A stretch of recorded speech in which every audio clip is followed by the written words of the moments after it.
राजकुमार श्रेष्ठ कर्मचारी। मेरो घर कमल गाउँपालिका वार्ड नम्बर 2 केम्बोतिर पर्छ। म चाहिँ यस कमल सांस्कृतिक मञ्चको पहिले 78 मा स्थापना भएको होला। त्यसपछि त्यहाँदेखि म संलग्न छु र अहिले तल समितिबाट गर्दाखेरि म उपसंयोजक थिएँ र त्यही हिसाबले म पनि यहाँ अहिले आएको छु। धन्यवाद। नमस्कार सम्पूर्णमा। यस कमल सांस्कृतिक मञ्च 81 वनभोज कार्यक्रम र अधिवेशनमा पाल्नुहुने सम्पूर्णमा न्यानो अभिवादन। मेरो नाम विश्वप्रसाद सिग्देल, कमल गाउँपालिका वार्ड नम्बर 1, हाल झापा गोलकपको सहसचिव, एथलेटिक्स महासङ्घको प्रदेश नम्बर 1 को अध्यक्ष।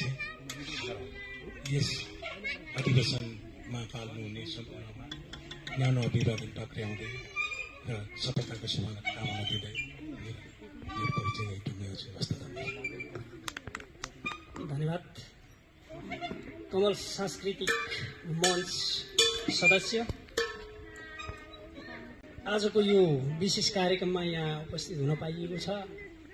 अब यहाँ सबैले आफ्नो परिचय राख्ने क्रम जारी छ। मेरो नाम चाहिँ ज्ञानबहादुर नेपाली, पदम भनेर चिनिन्छ। विशेष साहित्य क्षेत्रमा मैले चाहिँ पदम भनेर नै चिन्ने गरिन्थ्यो र अहिले म गाउँ कार्यपालिका सदस्य पनि रहेको कुरा जानकारी गराउँछु। धन्यवाद।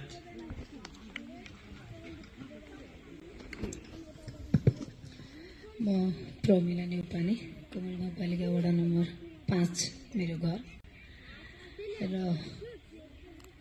अहिलेको कमल गाउँपालिका उपाध्यक्ष पनि हो। र यो कला संस्कृतिसँग चाहिँ मलाई पहिल्यैदेखि जोडिन मन लाग्छ। कैलाश सरको गीत मैले बच्चैदेखि सुनेर हुर्केको, विजय सरले अध्यापन गराएको विद्यार्थी, त्यसपछि यहाँ भीष्म दाई हुनुहुन्छ, उहाँहरूका छेउछाउमा खेलेर हुर्केको। यहाँ गुरु राजकुमार श्रेष्ठ पनि हुनुहुन्छ, मिथिला म्याडम, राजकुमार सरहरूले कखरा सिकाउने काम पनि गर्नुभएको हो क्याम्पामा। र मैले यति नै भने। हस्, धन्यवाद। धन्यवाद उपाध्यक्षज्यू। म कैलाश थापा मगर, कमल गाउँपालिका वडा नम्बर 4, कमल सांस्कृतिक मञ्चको अहिलेसम्मको चाहिँ यो कार्यक्रम आयोजना गरिन्जेलसम्मको चाहिँ अध्यक्ष। धन्यवाद। धन्यवाद सम्पूर्ण उपस्थित हुनुभएका कमल गाउँपालिकाका सांस्कृतिक मञ्चका सदस्यहरू र म पनि यहाँको अहिले हालको साधारण सदस्य भएको नाताले मेरो नाम चाहिँ अमर सुवेदी हो। कमल गाउँपालिका वार्ड नम्बर 4 पर्छ। यति नै म सरकारमा परिचय दिँदै यही टुङ्गाउन चाहन्छु। यहाँ उपस्थित सम्पूर्ण महानुभावहरूमा मेरो 3 को केराधाप भन्ने ठाउँमा छ। पहिले हामी लगभग हाम्रो विजय सरसँग नजिकै थियौँ र अहिले विजय सर उता जानुभयो र म यस क्षेत्रमा यो कमल गाउँपालिका लगायत चुलाचुली क्षेत्रमा र दमकको पनि केही क्षेत्रमा साहित्यिक सृजनात्मक केही गतिविधिहरू पहिलेदेखि अलिअलि आफूले सकेसम्म गर्दै आएको व्यक्ति हुँ र हामी त्यसमा पहिलेदेखि हाम्रो विजय सरलाई पनि थाहा छ, हाम्रो कैलाश सरलाई पनि केही थाहा छ, हाम्रो राजकुमार सरलाई पनि केही थाहा छ र साहित्यिक मैले पुस्तकहरू चाहिँ प्रकाशित गरेको छैन, तर बेला बेलामा त्यस्ता अब यसो लेखहरू, कविताहरू त्यस्ता उस्ता अलिअलि कोर्दै लेख्दै आएको व्यक्ति हुँ र म यही परिचय दिन चाहन्छु। धन्यवाद।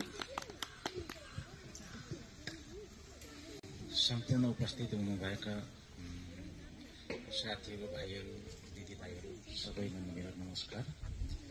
मेरो साबित लखनपुर 6 नम्बरको पहिला चाहिँ अब अहिलेलाई भन्दा चाहिँ कमल 7 नम्बर पर्छ। मेरो मेघराज बनाइ सामुदायिक सिकाइ केन्द्रको उपाध्यक्ष अनि कमल सांस्कृतिक मञ्चको सचिव। धन्यवाद। सम्पूर्णमा नमस्कार। मेरो नाम कमला लामा याङ्की, कमल गाउँपालिका 5, मेरो घर चाहिँ रवि पेट्रोल पम्प अगाडि होटल कुन्साङ एन्ड लज। यो संस्थाको म सदस्य होला सायद।